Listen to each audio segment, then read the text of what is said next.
Mike's Daily Podcast. Episode 1417. And today, I'm Mike Matthews here at Café Anyway, located somewhere in Podcastro Valley, the last place on earth. We will have Madame Rootabega, Valentino, Bison Bentley, and a segment called Live and LOCO, where we'll look at some of the interesting news going on in the world today. And Mike's Daily Podcast. Yesterday's show did not go off so well because I was having computer issues. And in order to Mike's Daily Podcast do this show, I have to do it at exactly 6 or before 6 o'clock. And otherwise, I will get docked and I won't get to do this show. And you will be so sad. And then I watched Rogue One yesterday and it made me mad. I don't get why I even I'm not going to watch Star Wars movies. Mike's Daily Podcast. They just upset me so much. It was such a big part of my childhood, the very first Star Wars movie, and to see all the Mike's ones they did later, Daily I just get so mad. Podcast. I'm just not a fan of George. Yeah! George Lucas just does not make me happy anymore. I'm not going to talk anymore about it, so don't worry. I'm not going to go into a Rogue One rant for a movie that came out eons ago. Interestingly enough, I have a friend named Ryan, and Ryan said, hey, I'm going to bring a movie over to my dad's. And the dad invited a bunch of people, and they came and they walked in just like that, like this person. Hello, Michael Master to Madame Rootabega. This sounds like a very interesting story I walked in on. Ooh. Anyway. Café Anyway. I'm going to make a spell on you, Michael Masu. What's the spell for? To make you tell the story now.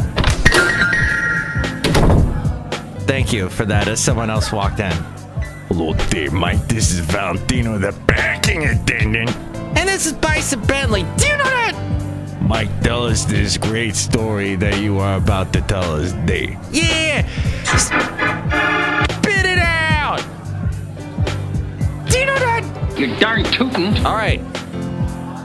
So Ryan brings this movie over, and it's funny. So there's me, Ryan's dad, my friend Robert's dad, Robert, and there's the 5 of us guys. We're eating Ryan's mom's lasagna. It was so delicious, and the movie was not good.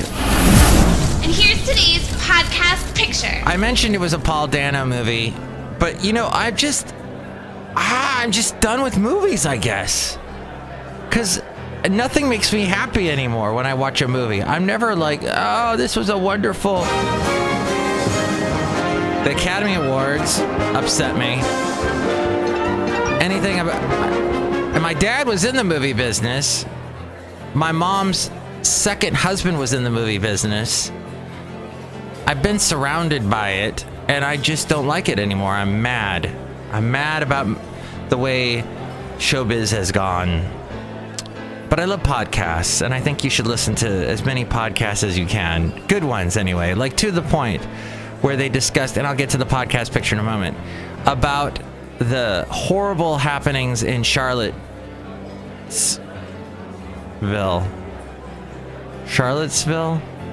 Not Charlotte, it's Charlottesville. Hi, I'm on the West Coast and I never go past Mississippi. The Mississippi River. No. Yeah, Charlottesville and the horrible things that happened this past weekend. And there was a fascinating, they were talking all about the, the white supremacists. There's just so many groups now, and this Vanguard for America thing is really scary. They're really mobilized, young, racist idiots, and they go online, and they're total trollers, and in fact, they go after conservatives. You would think they're eating their own tail. Well, this could be very delicious with a little salt, but no, they're going after their own parts of the people of their own party, people that are in their what would be considered their own party. They're going after them online, and it was fascinating to hear the amount of weaponry that was at Charlottesville over the weekend. So many guns and just weapons. People were ready for a fight, and the police did really very little. So it's a fascinating, to the point podcast I was listening to, and it was on my drive to work today, and it's fresh in my mind. So spread love, not hate. And Berkeley has been definitely ground zero for a lot of craziness that's happened in the war against hate. And well, Basil and I went to Berkeley a couple weeks ago, and there's a picture of him at Berkeley. You can see that at mikesdailypodcast.com, where you can also help out the show through the Amazon link.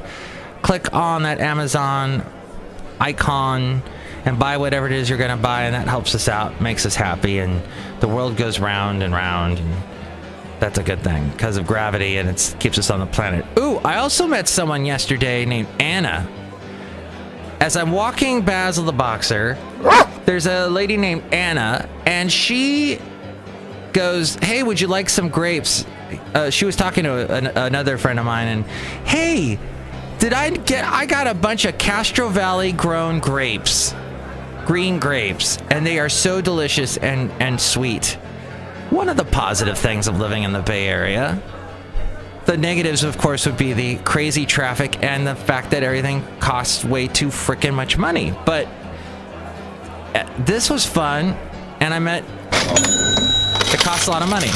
And I met Anna, and Basil the Boxer so wanted to chase after her cats.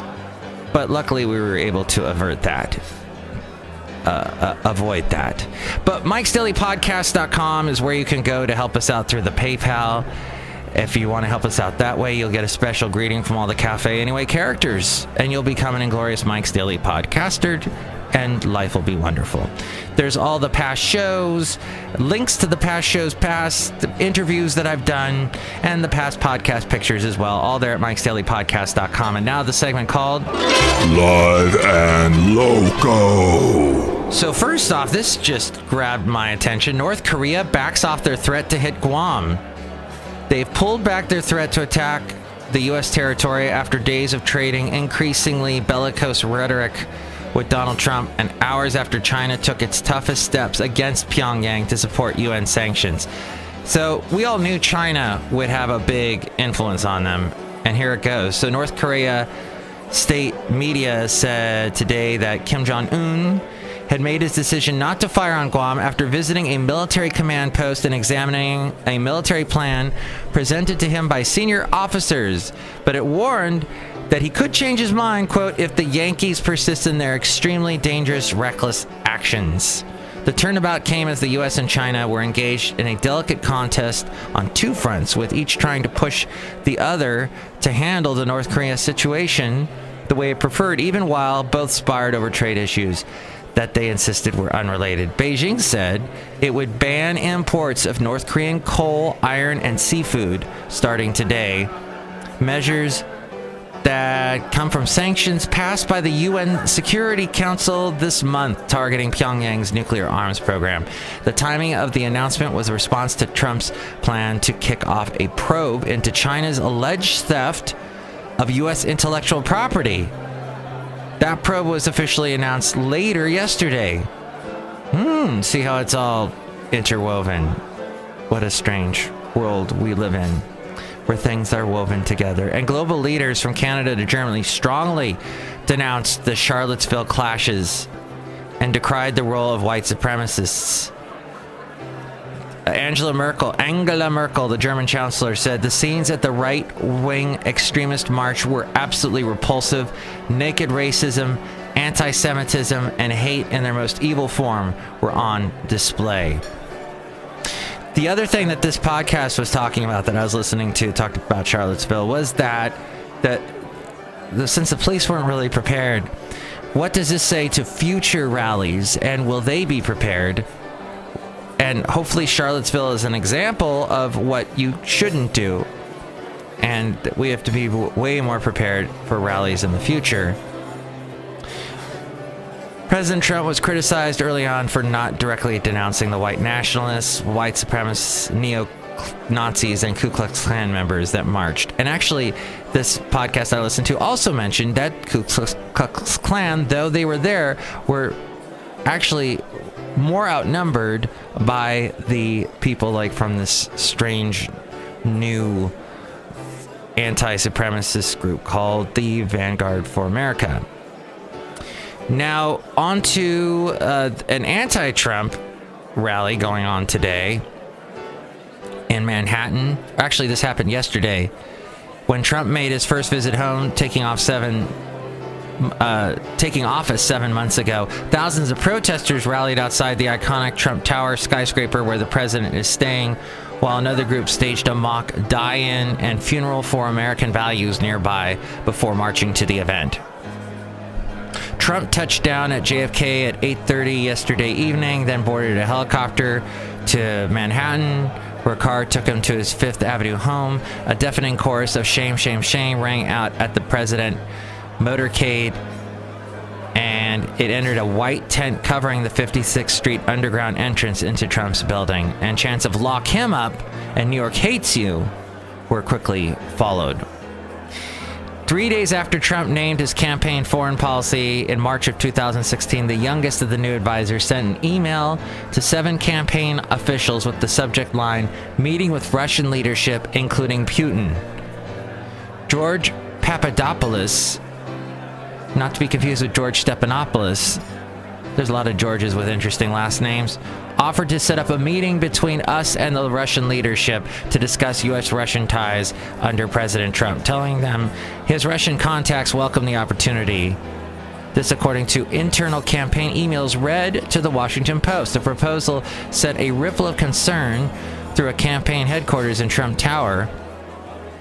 Sam Clovis, the campaign chairman, wrote that he thought NATO allies should be consulted before any plans were made. Another Trump advisor, retired Rear Admiral Charles Kubik, cited legal concerns, including a possible violation of U.S. sanctions against Russia and of the Logan Act, which prohibits U.S. citizens from unauthorized negotiation with foreign governments.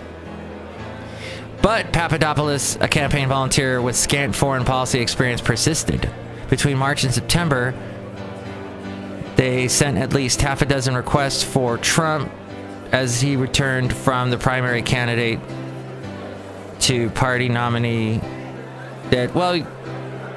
Something's going on there. I don't have time to go into it because I'm almost done with my amount of time I can talk to you on this podcast. But that whole story is in the Washington Post if you care to see it.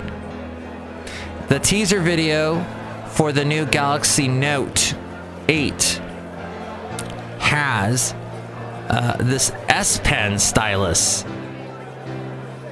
A blue animation of the S Pen in this video. It flies in from the left to cross out concepts like big and point to a more ambitious concept like bigger. So it's got this stylus. Okay, for the Note 8.